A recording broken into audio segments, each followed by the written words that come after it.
Kita tahu bahwa kita hidup di zaman teknologi yang membawa peran penting di dalam kehidupan kita sehari-hari.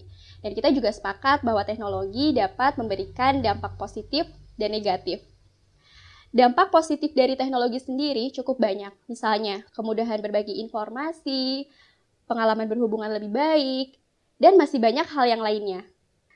Tetapi, di samping itu juga masih banyak dampak negatif dari penggunaan teknologi yang perlu diselesaikan. Dan saat ini sudah cukup banyak orang-orang yang sudah terhubung melalui media sosial.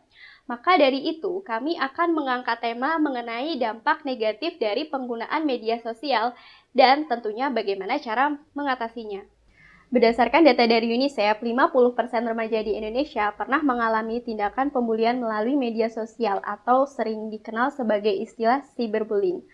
Hal ini diperparah lagi dengan mayoritas korban yang memiliki pemikiran untuk mengakhiri hidupnya. Hal ini yang kita sebut sebagai depresi. Berbicara tentang depresi, salah satu dokter spesialis jiwa di Indonesia, yaitu Dr. Teddy Hidayat, mengatakan bahwa penderita depresi di Indonesia terbilang cukup tinggi, bahkan berpotensi menjadi beban negara terbesar kedua pada tahun ini dan diprediksi akan menjadi yang pertama pada tahun 2030. Penderita depresi di Indonesia sendiri terbilang kurang lebih 11 juta jiwa, dan hal ini diperparah dengan 91% dari mereka bahkan belum mendapati pengobatan medis sama sekali. Dr. Teddy Hidayat juga menerangkan bahwa bunuh diri adalah penyebab utama pada kelompok remaja rentan usia 15-29 tahun, serta 80-90% dari bunuh diri berhubungan dengan gangguan mental emosional, terutama depresi. Di samping itu, tidak sedikit dari mereka yang mengalami depresi enggan untuk bercerita dan cenderung memendam terkait masalah yang sedang dialaminya. Hal ini didasari karena mereka cukup sulit untuk menemukan teman untuk bercerita dan sering merasa cemas ketika berinteraksi dengan orang lain. Kondisi ini membuat korban sangat tertekan pada situasi yang sedang dialaminya, sehingga mereka memiliki pemikiran untuk melakukan tindakan bunuh diri.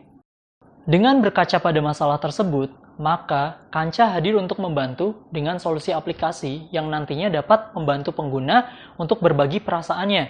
Hal ini diharapkan dapat mengurangi beban pikiran penggunanya, serta mengurangi kecemasan, stres, ataupun depresi. Kemudian, pengguna akan mendapatkan saran yang nyata tanpa menghakimi penggunanya. Adapun beberapa fitur yang Kanca berikan, yaitu pertama ada chatbot talk. Kami menyediakan chatbot untuk user dapat bercerita terkait masalahnya.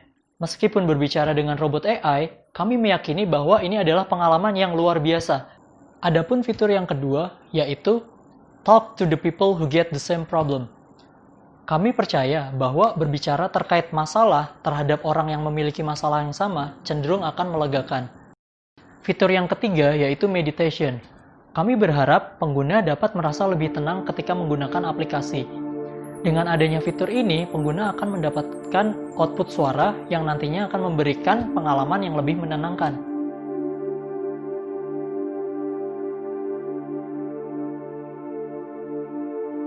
Kemudian ada fitur user statistik.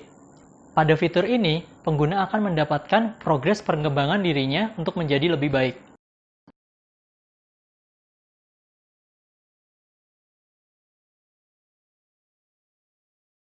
Dengan hadirnya Kanca, semoga dapat membantu mereka yang sedang mengalami mental health issue, terutama depresi.